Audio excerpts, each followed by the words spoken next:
My name's Scott Stansel Condren. Welcome to the podcast Grief. I Love Tim, Episode 12, Season 1, The Holidays. I had received a, quite a few texts and emails from family and friends about getting through the first holidays. I know a few of them experienced losing their spouses and getting through the first holidays. For me, Thanksgiving was tough because it was the first major holiday. Christmas was tough, and a lot of things are traditions. And, Tim, I think I've said in previous podcasts, really made me kind of tolerate Christmas because it was a sad time for me growing up and a hectic time for me. And it was one of his best memories of his parents. Um, I didn't put up a tree. I didn't send out Christmas cards just because it didn't feel right to do it. Ironically, I got very few Christmas cards from folks. Normally we get 50, 60 Christmas cards. I think I got 17 or 18. Yeah, I know some people were busy and said, hey, I'm not sending them out. I'll just different things. But at any rate, I found that New Year's was the hardest. And for a lot of different reasons. The first one being this will be the first 2026 is the first year that Tim has not been alive, that I've been alive. He's a couple years older than me. Even before I knew him, there's always been something comforting after we met, knowing that, we had been alive, you know, um, together in the same place, same time, and finally met and fell in love. And the day after Christmas was the 7-month anniversary of Tim passing. And I can't say that I've really learned a lot in the last 7 months, other than I'm able to control my emotions in certain situations around people that I don't know or don't trust, or it's a weird feeling. And I can't believe it's been 7 months. Um,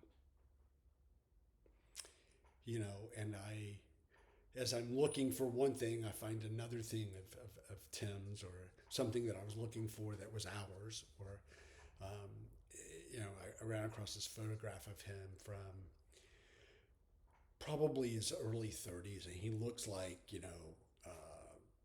kind of a bad boy. And it's just probably one of the hottest pictures ever taken of him.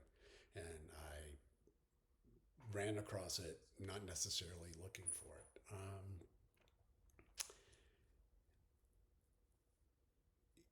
I, people have kind of stepped away in frequency, and that's fine because everyone has life and life goes on. But, I feel a lot of times my grief at least feels invisible, and, just how um, lonely I feel, and not lonely in the fact of being alone, but lonely in the fact of not having Tim. I don't mind being alone. I'm kind of a loner in some ways anyway. So I don't mind that. I just don't like to be lonely. And there is only one cure for that. And that cure is not going to happen. Um, I listen to a lot of music, and Tim and I always had a lot of music playing in our house and playlists, and we both liked music. Um, but some of the things that have brought me some comfort and I enjoy listening to are Die with a Smile, Lady Gaga and Bruno Mars, um, Sun Goes Down, Little Nas X. I know they're both a little different there. Um, and I'll make it even more weird. Chris Hausman, who's a country music artist, Guilty of Sin, and then Ed Sheeran does this a cappella version of his hit Afterglow that's done in a church with a backup choir, and it's really amazing.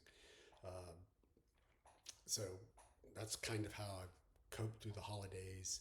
I've got a little over a month, Valentine's, first one without a man, then my first birthday without Tim. And like I said earlier, I don't really have uh, any advice. I can't believe it's been 7 months, and my heart's still broken.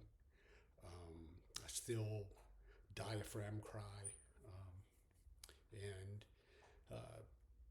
I just miss the hell out of my guy, and it's okay. And I give myself, as I spoke in an earlier video about, it's okay to cry. I still see my shrink on a weekly basis. My sister's, well, as always, has been awesome. Several of our nieces and nephews call on a weekly basis, text on a weekly basis. Our friends out here in the desert have been great. Some of our friends in Boston have been super great. So thank you for listening. And as always, be kind, have gratitude, and be grateful.